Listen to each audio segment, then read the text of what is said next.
अभी आपको बताएं कि भारतीय वजीर आजम शंघाई ताउन तंजीम के इजलास में शिरकत नहीं करेंगे। ये दावा किया है भारतीय मीडिया ने। जराये के मुताबिक वजीर आजम शहबाज शरीफ की जानिब से भारतीय हममनसब को दावतनामा 3 रोज पहले भेजा गया था। पाकिस्तान कह रहा है कि मालिक एक बार हमारे यहाँ आ जाओगे तो बड़ी मेहरबानी हो जाएगी। आपको क्या लगता है, एक तो ये बताएं कि वो इस दावत को कबूल करेंगे, दूसरा कल नरेंद्र मोदी साहब जो है वो पाकिस्तान की एयर स्पेस से गुजरे हैं।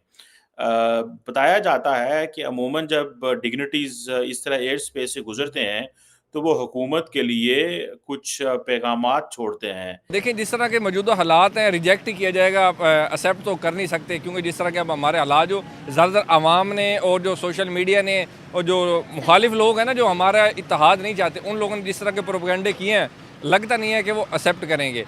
तो आप अगर इतनी ख्वाहिश आपकी है तो एक मिनट लगता है, फोन उठाएं, चीजें क्लैरिफाई करें। आप एक दूसरे को, दूसरी तरफ से एतराज है कि आप दहशतगर्दी को प्रमोट करते हैं, क्लैरिफाई करें कि हम we are not involve and we are victim. ये पाकिस्तान ने मोदी जी को नहीं भेजा, एससीओ ने भेजा, उनकी मजबूरी थी, कोई ऑप्शन था नहीं उनके पास। तो अब क्या करेंगे जाके मोदी जी, मुझे भी समझ में नहीं आ रहा। कुछ मीनिंगफुल तो निकलना नहीं है, ये आपको भी पता है अंबर जी, हमको भी पता है।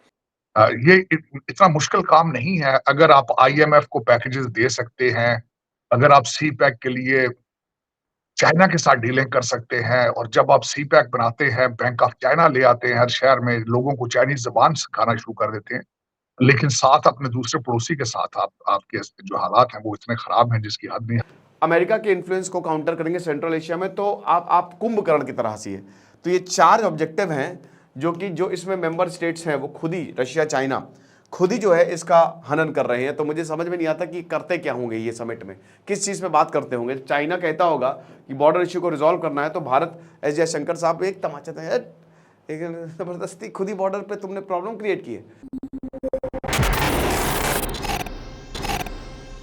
जय हिंद दोस्तों। तो दोस्तों, पाकिस्तान ने भारतीय पीएम नरेंद्र मोदी जी को अपने यहाँ होने वाले एससीओ यानी कि शंघाई सहयोग संगठन के लिए आमंत्रित किया है कि मालिक आ जाओ, जिससे इस रीजन के अंदर हमारी थोड़ी बहुत बूझ बनी रहे। लेकिन भारत सरकार की तरफ से इस इनविटेशन पर कोई भी ऑफिशियली प्रतिक्रिया नहीं आई है। लेकिन जहाँ तक अंदाजा है कि पीएम मोदी जी पाकिस्तान नहीं जाएंगे, और इसके पीछे की सीधी वजह देखी जाए तो वो है पाकिस्तान के द्वारा कश्मीर के अंदर फैलाया जा रहा आतंकवाद। और पाकिस्तान जब तक कश्मीर के अंदर दहशतगर्दी बंद नहीं करेगा, तब तक भारत ना तो किसी सम्मेलन में पाक जाएगा और ना ही किसी प्रकार की भारत और पाकिस्तान के बीच बात होगी। दोस्तों, जो एससीओ है ना, वो पाकिस्तान के आका चाइना के द्वारा बनाया गया एक संगठन है, और इस संगठन के अंदर जो पूरा का पूरा इन्फ्लुएंस है वो चाइना का है। और जाहिर सी बात है कि चाइना भी भारतीय सीमा के अंदर आजकल घुसने की कोशिश करता है, और यही वजह है कि गुरु और चेला की इस तिगड़ी को भारत ने पूरी तरह फैल कर दिया है। और भारत जहाँ तक होगा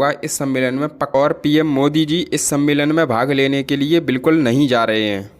तो अब यहाँ पे एससीओ इसलिए इंपॉर्टेंट है क्योंकि नेटो को ख़त्म करना है। नेटो का भाई वार्सो एक्ट खत्म हो गया, वार्सो ट्रीटी जो थी, तो अब नेटो अकेला रहा, नेटो और ज़्यादा ताकतवर हुआ। और इधर ईस्टर्न काउंटर ब्लॉक जो नेटो का है उसको ख़त्म करो, उसका इन्फ्लुएंस कम करो। सिक्योरिटी कोऑपरेशन जाहिर सी बात है। और आईसिस, अभी देखिए जैसे जर्मनी में नाइफ अटैक हुआ है तो उसकी जिम्मेदारी इस्लामिक स्टेट ने ली है, ठीक है ना। ये इस तरीके के इंसिडेंट बढ़ते जा रहे हैं, और इंडिविजुअल इंसिडेंट तो बहुत डेंजरस है। उसके बाद इकोनॉमिक कोऑपरेशन जो है रीजन में बढ़ाया जाए। China one belt one road initiative को प्रमोट करे। भारत इसमें कोई खास समिट्स पे भारत ठीक है चला जाता है, लेकिन बहुत ज़्यादा ध्यान नहीं देता भारत इस पर। Chabahar port Iran Bharat push करता है, और जो नॉर्थ साउथ ISTC ये बहुत इंपॉर्टेंट है, जो कि सेंट्रल एशिया को बाकी पूरे देशों से कनेक्ट करता है, उस पर फोकस है। भारत कहता है कि पहली बात, हम इस पर कभी नहीं मानेंगे। हम पागल है क्या जो यहाँ पे बैठ के हमको OBR समझा रहे हो? ये वन बेल्ट इनिशिएटिव जो है ना, जिंदगी में हम ये हो ही नहीं सकता, नामुमकिन है। और भारत और पाकिस्तान, आपको पता है कि पाकिस्तान क्या बताएं, नाकारा बच्चा है हमारा।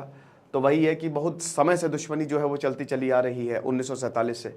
और रशिया चाइना जो है, रशिया भी इसमें, यूक्रेन में जो युद्ध हो रहा है तो उसमें रशिया डायरेक्ट इन्वॉल्व है। तो जो ऑब्जेक्टिव है ना वो पूरे होंगे ही नहीं एससीओ के। इसीलिए भारत कहता है भाई फिर हम अपना क्यों टाइम की बर्बादी करें। तो एक तरीके से ये दुनिया का सबसे बड़ा रीजनल ऑर्गेनाइजेशन है, क्योंकि इसमें चाइना, रशिया, भारत और पाकिस्तान आता है। उनकी स्टेटमेंट आई, एक किसी प्रेस कॉन्फ्रेंस में बैठ के बात कर रहे थे कि हम तेल मुसलसल रशिया से लेंगे। मैं समझता हूँ एक ट्रू, एक मिसाल जिसको दी जा सकती है कि जो वो एक नारा है उनका स्ट्रेटेजिक ऑटोनॉमी, उसको मैं समझता हूँ कि उसकी बेस्ट एग्जांपल है इस वक्त मोदी साहब का यूक्रेन जाना और राजनाथ साहब का अमेरिका जाना, ये बैलेंसिंग एक्ट है। बैलेंसिंग एक्ट इसलिए है कि इस वक्त जो ज्यादातर हल्के हैं वो समझते हैं कि मोदी साहब का रशिया का दौरा में वेस्ट से थोड़ा दूर ले गया था। वेस्ट ने उसको बड़ा बड़ा भरपूर तरीके से उस पर एहतजाज भी रिकॉर्ड कराया उन्होंने, और उस पर उन्होंने एहतजाज किया। तो ये एक बैलेंसिंग एक्ट था राजनाथ साहब का जाके अमेरिका से ड्रोन्स की बातें करनी, और जो उन्होंने पहले वहां पे फाइटर जेट्स के इंजन जो बनाने थे उनको आगे मजीद उसको उसमें प्रोग्रेस करनी, और मोदी साहब का जाके यूक्रेन के अंदर हालांकि पोलैंड से जो 10 घंटे की ट्रेन पे जो वो गए हैं, ये सब बैलेंसिंग एक्ट वो तो बैलेंस कर रहे हैं। लेकिन आप क्या कर रहे हैं बैलेंस? आप पाकिस्तान के अंदर एक मुसलसल इस्तेमालबाजी जारी है। इस वक्त जो इस वक्त पाकिस्तान के सर्कमस्टांसेस इंटरनल हालात ये हैं, मंसूर अली शाह साहब आगे चीफ जस्टिस बनने के लिए तैयारी है, और उनके बारे में लोगों की क्या सराहना ये है कि he is a PTI sympathiser. दूसरी तरफ जो एक बहुत बड़ा जलसा होना था, वो जलसा उसके ऊपर सुप्रीम कोर्ट की एक रूलिंग का बहाना बना के उसका कैंसिल किया गया।